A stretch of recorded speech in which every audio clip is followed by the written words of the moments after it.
What's up, family? This is Nathan Gorham, and I am here talking a little bit about leverage, right? Because someone asked, how do you know whether you're over leveraged on a deal?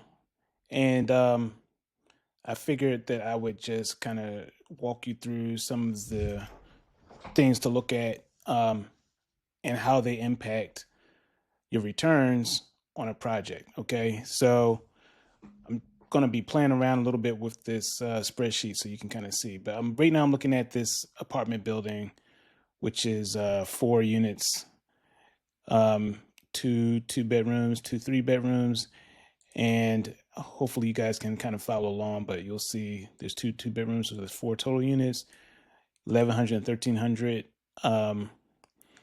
It doesn't really matter for now what the rent is going to be. I know that's kind of low, but we're just going to look specifically at things like the interest rate so you can kind of see how it impacts the returns on the deal. So right now, just at this kind of base level deal, we've got 4 units total, average rent 1,200 a month, which means your potential gross income is 57,400 potential gross income, less a vacancy factor. So that's like the amount of vacancy that you have in the property.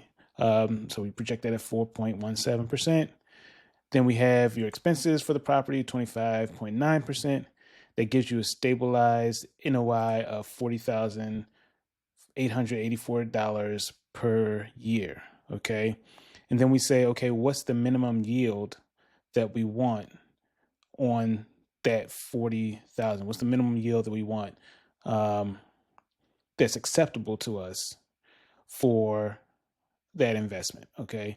And we'll say it's 8%, which means that the most that we want is, when you look at the entire deal cost, we want to make an 8% minimum yield. Okay.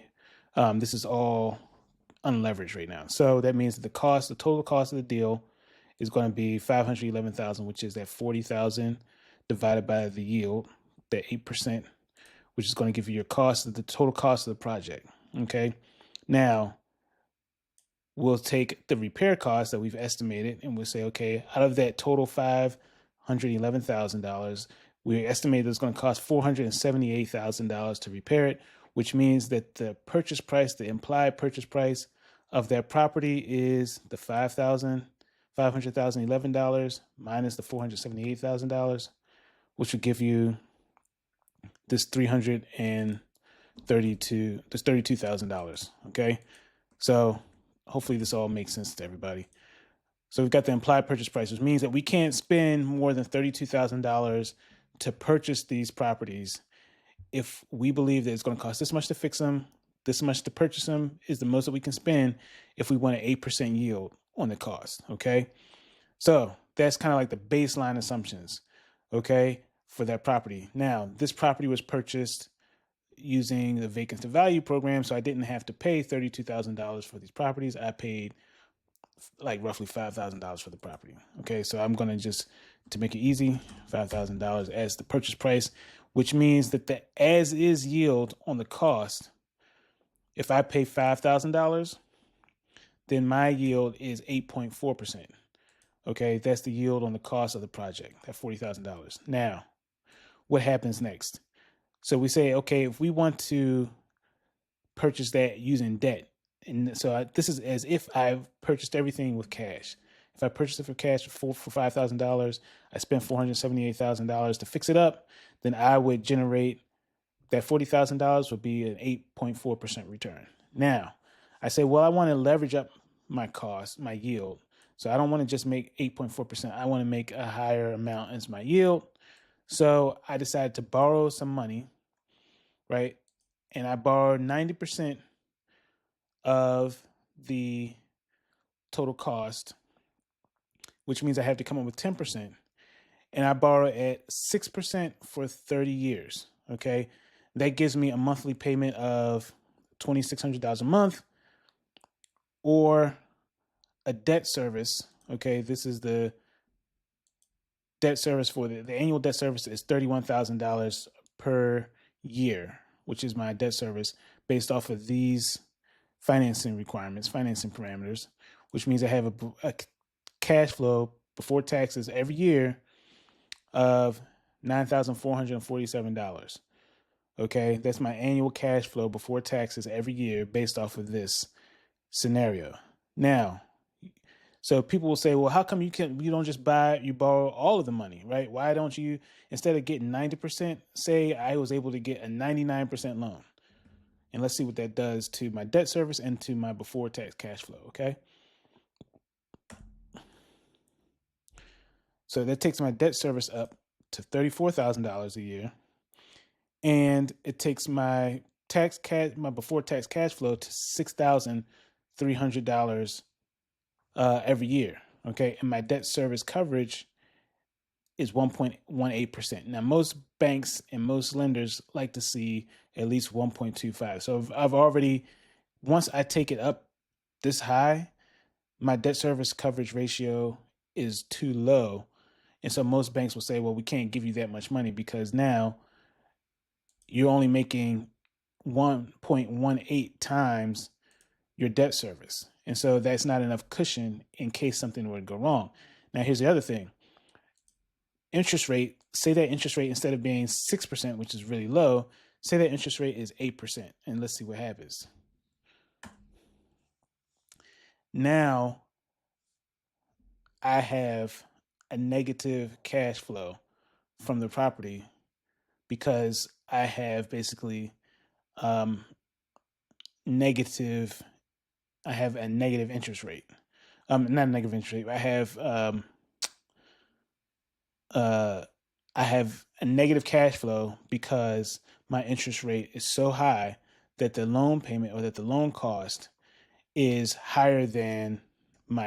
essentially higher than the yield or higher than the cap rate on the property.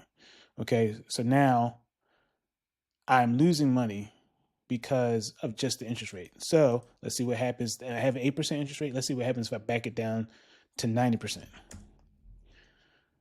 90%. I'm still only at a 1.06 debt service coverage, and I'm only making $2,000, $2,400 per year annually because my interest rate is eating up my income.